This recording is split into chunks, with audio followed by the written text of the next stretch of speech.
My name is Gary Lord. I'm Chief Technology Officer and Director of International Operations for a company called Bionest Technologies out of Canada.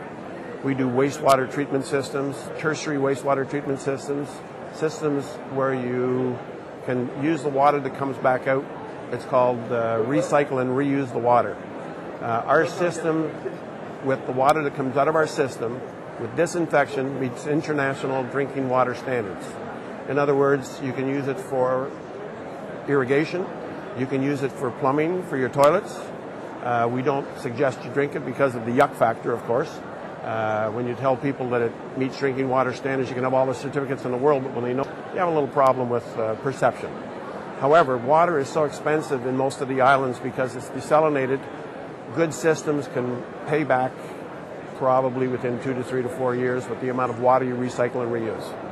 And so how many resorts or, what kind of systems are being used at the moment, and why should they be involved with your system exactly? Well, typically the systems being put in over the last 30 years are activated sludge systems like you would find in the municipality that clean the water to, we'll say, an advanced stage at best. Advanced being it can be put back into the ground, and the ground treatment and what have you should be able to take care of the pathogens, the nutrients that are in the water. Unfortunately, when you're in islands which are coral, the coral seeps this right back into the groundwater, which goes right back into the ocean, and it's been found to be killing the reefs and the marine life. So it's very important in the islands. The consciousness for the environment should be first in their mind, because the islands and tourism rely on the reef, the diving, and the beautiful nature. What we've been doing for the last 3 years in Providential's Island is we've been doing most of the new resorts that are going up, most of the new condo projects, townhouse projects, residential projects. I'll say that we get 90% of the new systems over the last 3 years that have gone into Providential's Island. The reason we've concentrated there is I have a townhouse there, and it was easy for me. In Canada, on the other hand, we've been doing this now for 13 years. We have certifications for wastewater treatment in Canada, in the United States through NSF, in Canada through B&Q and CMHC, and we just got certified last year in France by the CSTB in France, and we have a CE, which is a Certificate European. We were the first ones to receive one for tertiary wastewater treatment, so we've opened an office in France. So what do you see as the major challenges for your business going forwards and sort of getting the word out there about what you're doing?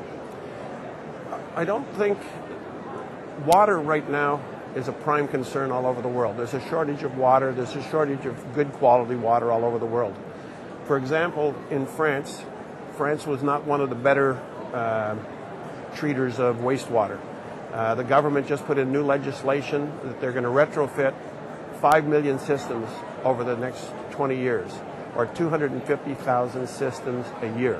That boggles the mind. That's only France. Spain has the same problem. Belgium has the same problem. Germany has a much lesser problem. But if you look at 250,000 systems a year, we did 5,000 systems last year, and it was a challenge. So the challenge now is water. How are we going to clean it? Who can do the best job at a reasonable price that people can afford? Why do you think it's so important for this region to be employing those systems exactly?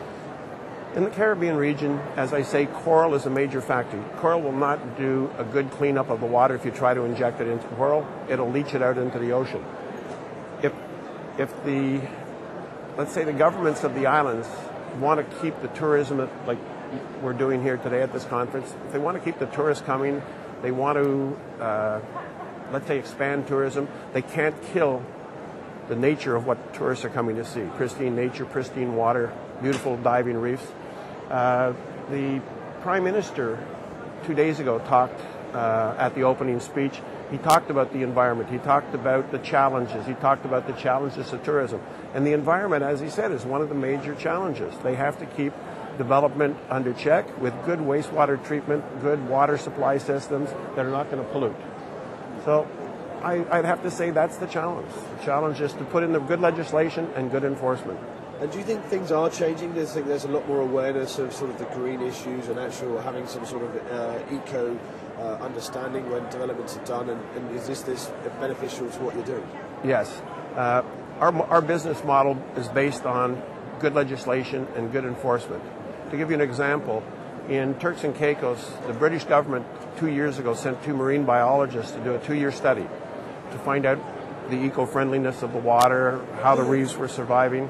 And they came back with a report saying that the way development is going, with no regard to the natural habitat of the vegetation and the marine biology, the marine life, that within 10 years the reefs will be dead, just like they are in the Florida Keys. The Florida Keys, 20 years ago, they realized that the reefs were dying. It took them 10 years to put in legislation, and now they're at the end of the 10-year legislation where everybody's supposed to clean up their act. It's 10 years too late. The reefs are dead, and they don't come back. They're a living organism. Thanks very much. You're very welcome. Let's